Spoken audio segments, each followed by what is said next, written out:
Hello again, everybody. Welcome back to Sand Dog Kayak Adventures, and it's foggier than a mofo. I'm out here with Tom today. We're doing a guide service trip. He's a fisherman from a different area, moved here in the late 90s, and has done a lot of trout and stream stuff, but just hasn't done too much flat water stuff. So he's got a lynx. He's just wanting to know kind of how to catch halibut better. He wants to knock halibut off the list. He can come out here and catch spotties. The reason I'm making this video is because it's a little bit interesting right now. The bait is really big. It's almost pointless to use bait this big. You're weeding out most of the fish. The only thing you stand a chance of catching is something really big. Otherwise, all the other fish are going to ignore the bait the size it is. So what I'm doing is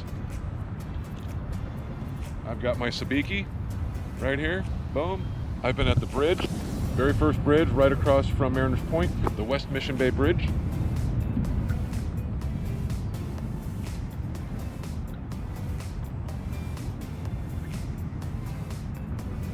And I've been catching these guys. We got smelt.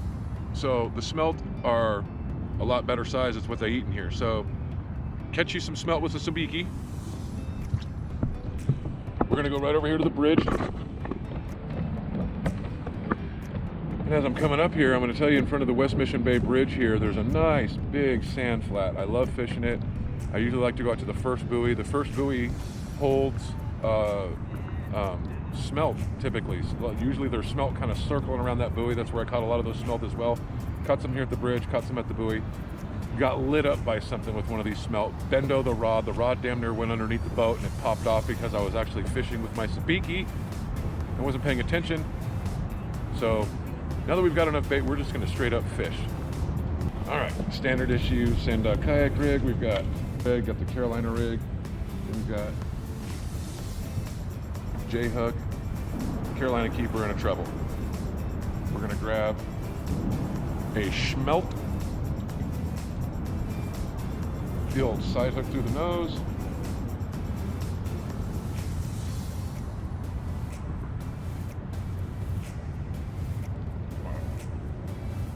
Come on, bro.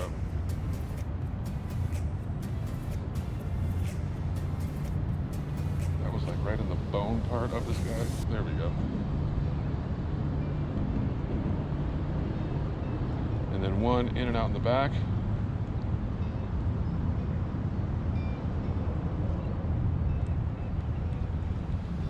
So it looks like this. Through the nose. Hook in the back, drop him down. He'll swim like that for a while. Nothing vital hook.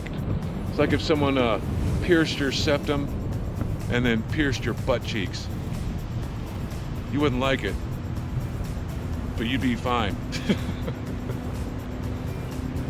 So now we're just going to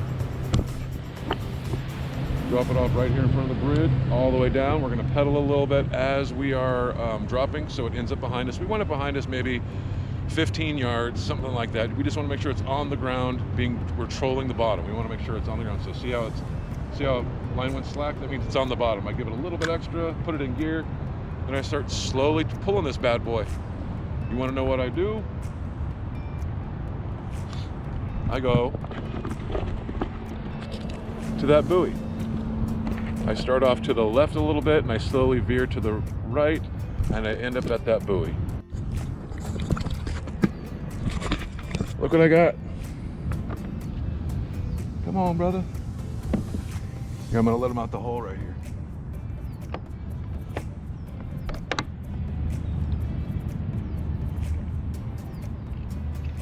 Look, there's the water right there, bro. Wrong way.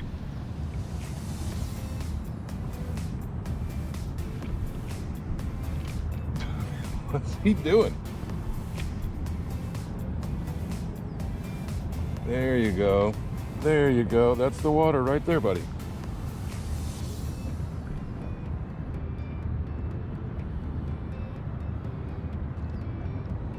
There you go.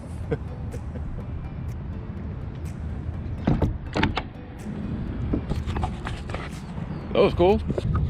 Here with Tom, we were over here shooting the breeze. Literally, I was getting ready to hand him a couple pieces of bait, and my pole goes, and now we got this freaking thing.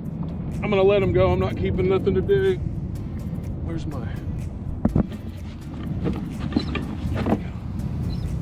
This is nice. This will be a nice little, quick, easy. Get out of jail free for you, buddy. Oh, don't shut your mouth. You have it open the whole time.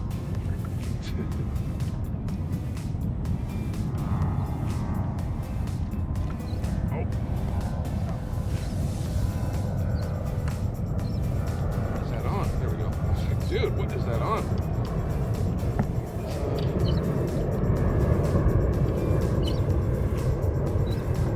We'll be back in a minute. Just keep it pointed up on some shit. Yeah, that's that. But you. Keep him? No, I'm not. I don't keep him. I don't really. He's probably 25-ish. Yeah, I'm just trying to make sure he doesn't get his, you know about the split tail and all that, right? No. You get the, you get these nets like this because if you split their tails, they get splits running down their tails and then they can't swim real well and they end up getting like tail rot and dying. Gotcha. So it's like, that's why everybody yells at people like, oh, you don't have the right kind of net, this and that. I just want to get them out here nice and safe. Slide on out, Chief. Don't hit your teeth. There we go. And a little how do you do for the how do, and then there he goes. And I'm covered in slime. Thank you for taking it, by the way. As soon as I saw it, I'm like, nightmare come true. Big Holly and a frickin' sabiki just hanging. We interrupt this program for a huge announcement.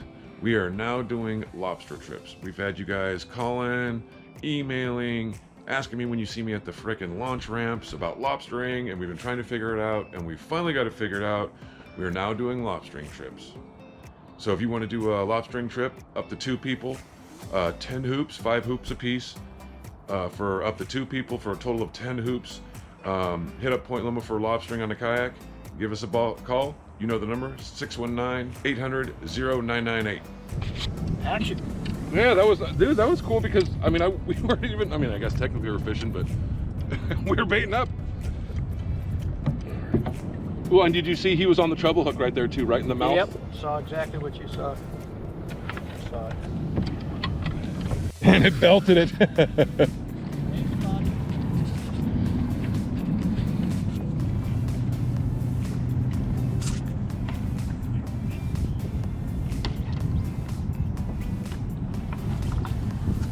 Bloop. Not bad today for making our own bait, doing everything on our own. Au naturel. I love the lip hooks. I'm like, I love me a lip hook.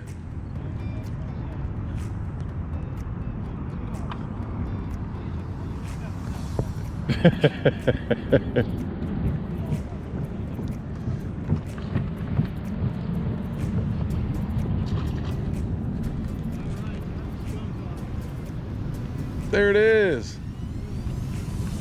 Bada bing, bada boom.